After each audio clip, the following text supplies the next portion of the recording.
Assalamualaikum warahmatullahi wabarakatuh. Perkenalkan, nama saya Eris Putri Syakila, saya dari PBS kelas B. Nah, saya ini merupakan salah satu mahasiswa dari mata kuliah Manajemen Sumber Daya Manusia. Pada video kali ini, saya akan membahas tentang salah satu topik yang penting dalam MSDM, yaitu budaya organisasi.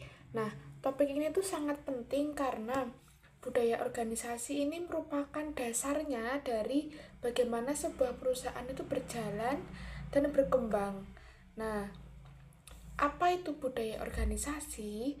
Nah, budaya organisasi ini adalah nilai-nilai, keyakinan, kebiasaan, dan cara kerja yang disepakati dan dijalankan oleh seluruh anggota organisasi tersebut atau perusahaan tersebut. Nah, budaya ini menjadi identitas yang membedakan satu organisasi dengan organisasi yang lainnya.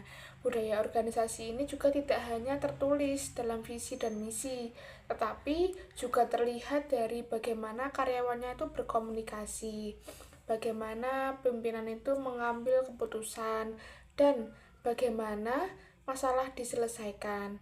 Nah, dengan kata lain, budaya organisasi ini adalah cara kita untuk melakukan sesuatu di tempat ini. Nah, mesti kalian berpikir, kenapa sih budaya organisasi itu penting? Karena budaya organisasi ini akan berpengaruh besar terhadap kinerja dan suasana kerja yang ada. Jika budaya organisasi itu positif, maka karyawan ini akan merasa sangat nyaman atau semangat bekerja akan meningkat dan kerjasama antar anggota itu menjadi lebih kuat lagi gitu. Dan sebaliknya, jika budaya yang buruk itu dapat menyebabkan konflik, terus stres kerja, dan itu menurunnya produktivitasnya kita. Nah, dalam budaya organisasi ini juga berfungsi sebagai pedoman perilaku. Nilai-nilai yang jelas akan membantu setiap anggota memahami apa yang boleh dan tidak boleh dilakukan, serta bagaimana mencapai tujuan bersama secara efektif.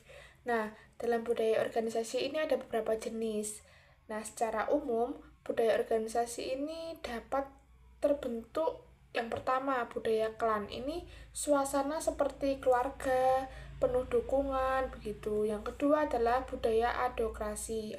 Ini kreatif, inovatif, dan memiliki ide yang baru. Jadi penuh ide yang baru gitu. Yang ketiga adalah budaya pasar. Ini fokus pada target dan kompetisi. Yang keempat ada budaya hierarki, ini sangat terstruktur, mengikuti prosedur yang jelas. Jadi setiap organisasi itu memilih budaya yang paling sesuai dengan visi dan misi dan karakteristik mereka.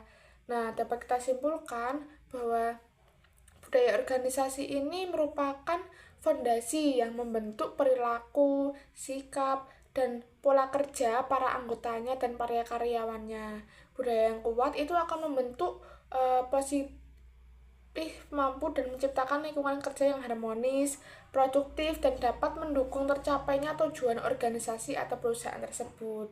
Nah, pada akhirnya, kesuksesan organisasi atau perusahaan itu tidak hanya ditentukan oleh strategi dan sumber daya, tetapi juga oleh budaya yang mereka jalankan setiap hari. Nah, demikian penjelasan mengenai budaya organisasi. Semoga penjelasan yang saya sampaikan ini dapat memberikan pemahaman yang secara singkat atau secara umum yang lebih jelas tentang pentingnya budaya dalam membentuk organisasi yang efektif dan berkelanjutan. Nah, terima kasih. Mohon maaf bila ada salah kata atau salah perbuatan. Wassalamualaikum warahmatullahi wabarakatuh.